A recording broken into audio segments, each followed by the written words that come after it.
Reina, usted recién me comentaba que recordaba usted misma algunos episodios de la huelga.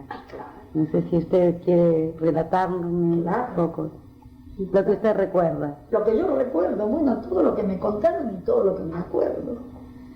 Claro. Yo me acuerdo en casa, teníamos la casa grande, que es ahí donde está el Julio Larbocal, que era la mejor casa de acá. Tenía una galería grande, ahí tuvieron que venir a refugiarse toda la gente, los empleados nuestros que habían corrido los huelguistas.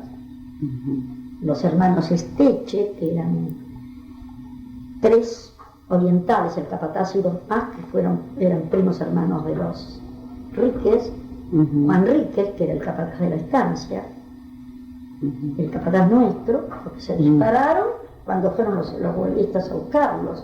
Yo me acuerdo de eso perfectamente. Me acuerdo de un día que vino el Sánchez, hermano de Carmina Sánchez, no me acuerdo cómo le decíamos el tartamudo Sánchez. Vino corriendo porque había encontrado, porque venían los huelguistas. Y bueno, nosotros chicos salimos, con mi hermano salimos a la vereda a ver qué pasaba. Y nunca me voy a olvidar del olor, había viento, y traían un muerto. Y venía por la plaza, y nosotros vivíamos en la otra esquina, y es el olor, porque venía el viento para ese lado, y era el olor de ese cajón que traía la gente con una bandera colorada, cantándola, la internacional. Todo eso yo me acuerdo de él, perfectamente. Y después, claro, en casa se hizo toda la historia del mitin, del arreglo. Claro. Entero. Claro, entero. Todavía tenemos una azucarera que encontramos nosotros ahí en el potrero, que la habrán robado de nosotros, donde yo la tengo con flores, se la muestro a todo el mundo, tiene ya con nosotros tantos años, desde 1920, fíjese, y la habrán robado de nosotros, donde una azucarera plateada, que está tal cual, que para qué la querían. Ahora nosotros encontramos ahí platos, pavas, ollas, porque estaban enfrente y las tropas de este lado. Pero eso fue al otro año, nosotros fuimos al otro año. Platos cualquier cantidad, lauchas cualquier cantidad, porque quedaron los cueros ahí. Y encontramos 4 o 5 revólveres que los escondimos en una barranca donde mis nietos se bañan, todos los chicos de ahora. Para buscarlo el otro día, estábamos jugando a los piratas, no nos encontramos más. Que habían dejado tirados ahí. Porque claro, robaban, salteaban y salían, saqueaban y salían. Yo me acuerdo tal cual. Usted me decía que había un alemán que trabajaba en la estancia de ustedes. Claro, que mi padre lo había nombrado delegado a él, porque le obligaron a los estancieros a tener un delegado, que era muy lógico. Y tantas mejoras, pero era muy lógico. Que por ejemplo yo digo, yo muchas veces, yo fui muy amiga de don Vicente Sari, y siempre él para cacharme decía que eras a ser conservador, si tu padre era radical. No, mi padre no era radical, mi padre no era político. Bueno, y él me decía, por lo que él leía en el libro, que yo después le tenía que explicar, porque ahí está, los hermanos Clara y los hermanos Gómez, en el libro de Borrero, que el real, el de verdad, el que está bien escrito es ese libro. Ese libro plantea la verdad. Los otros, que me perdonen, ¿no? Pero están para discutir. Claro. Y ahí dice la honrosa excepción de los claros. Claro, porque papá dijo, bueno, muy bien, quieren tal cosa, que la tengan, quieren tal cosa, que la tengan.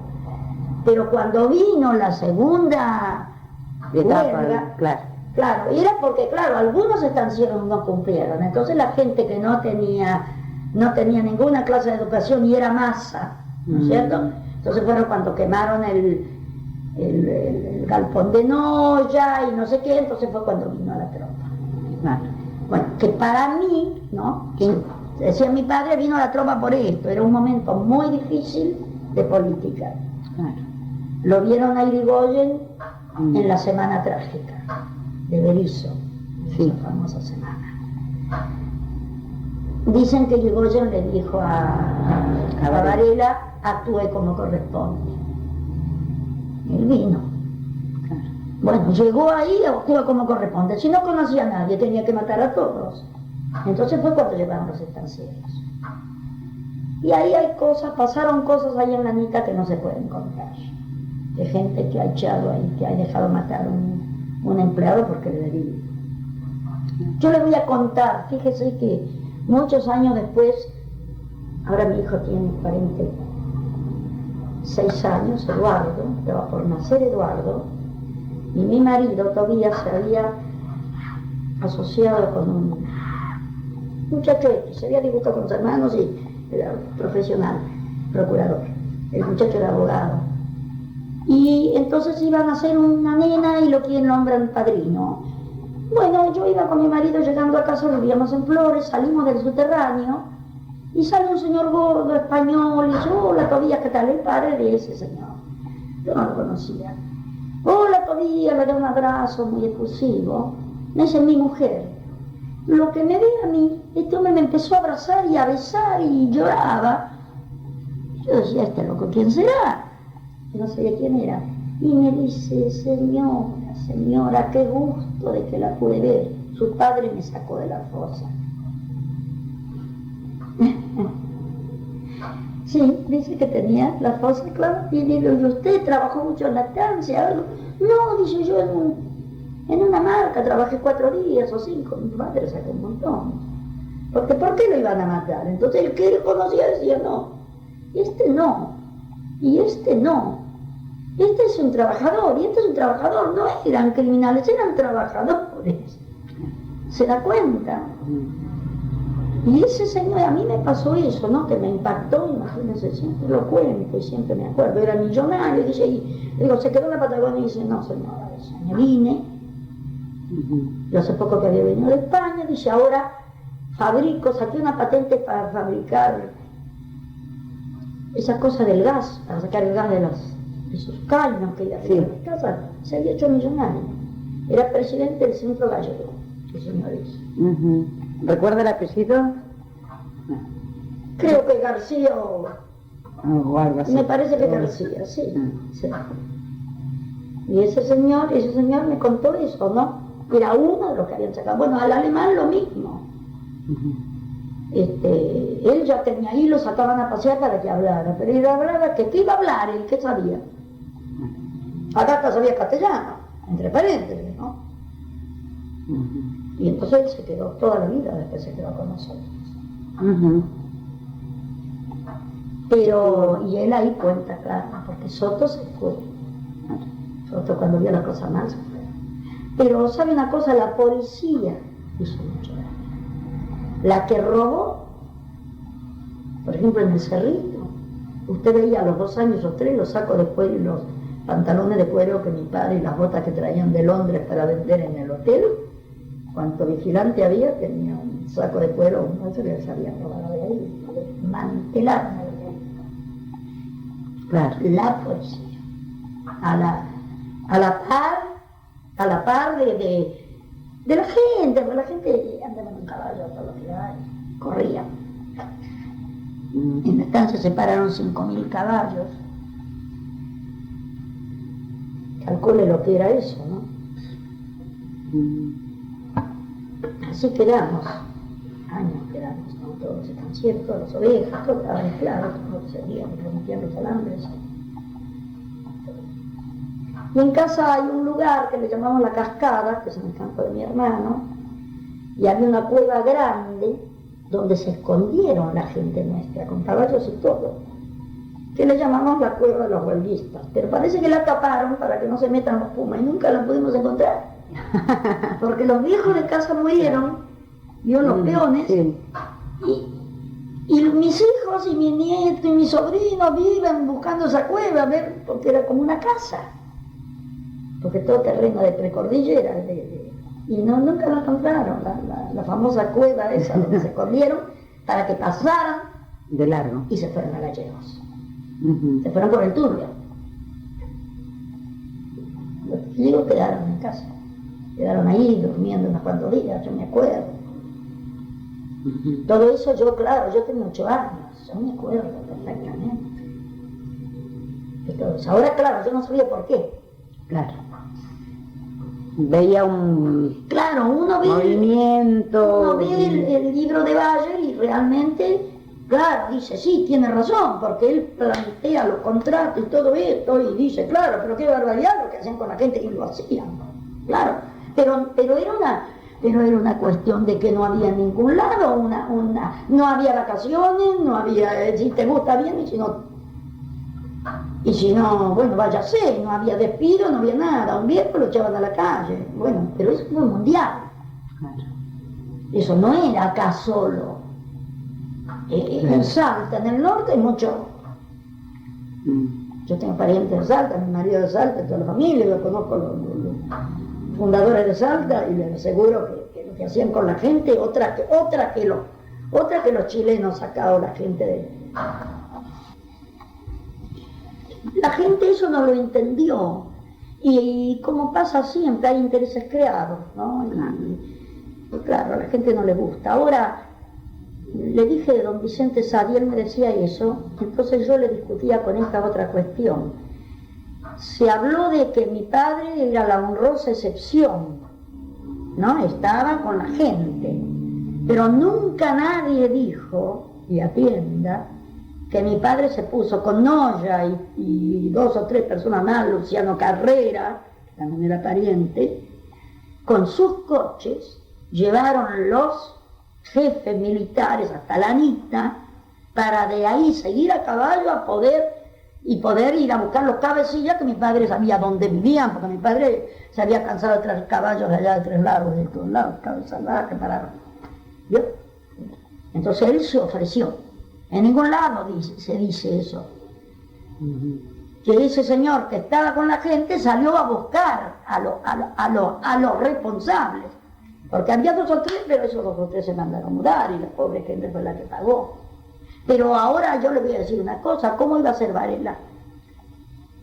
Si para él eran todos iguales, todos eran barbudos, de bombacha. ¿Cómo iba a saber cuál era el bueno y cuál era el malo? No podía saber. Si la gente de acá, la misma gente, hay gente que, bueno, ya le digo. Y como que todavía es un tema que no se quiere hablar y no... Es que no lo van a hablar, no lo van a hablar. No lo van a hablar.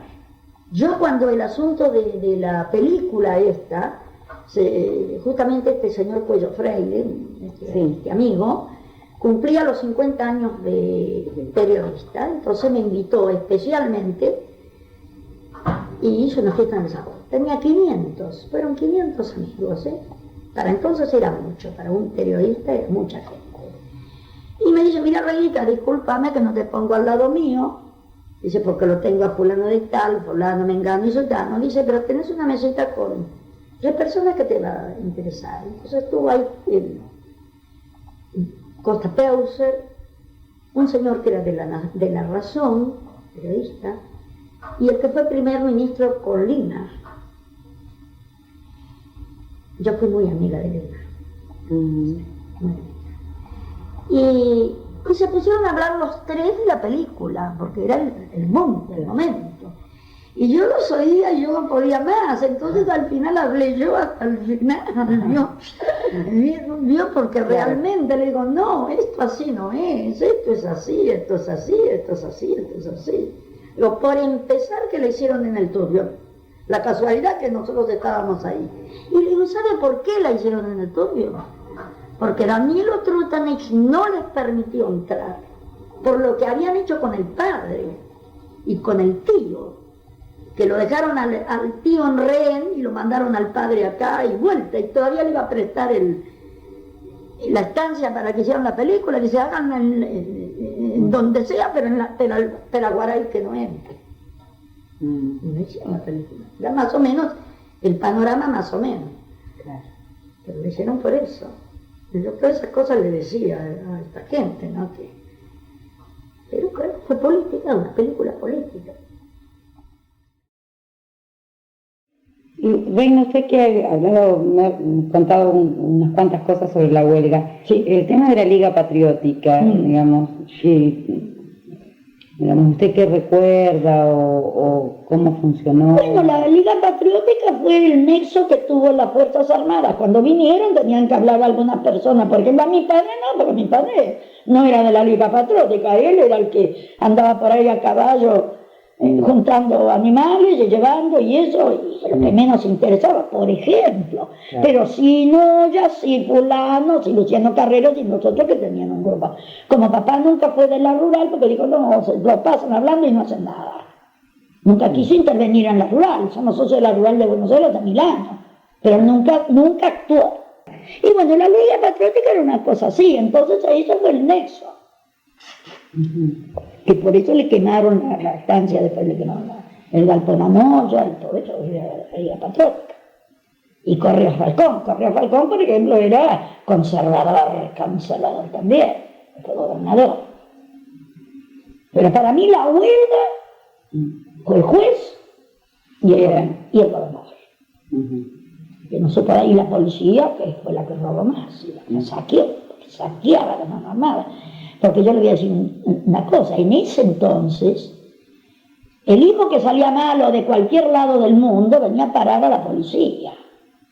La oveja negra entonces era policía, era lo peor que había, afanadores, de todo, era la peor resaca, era ser policía. Después hizo la escuela de policía y toda la música. Entonces, claro, es un elemento que no sé, al lado de los huelguistas, al lado de los obreros, eran pobre gente.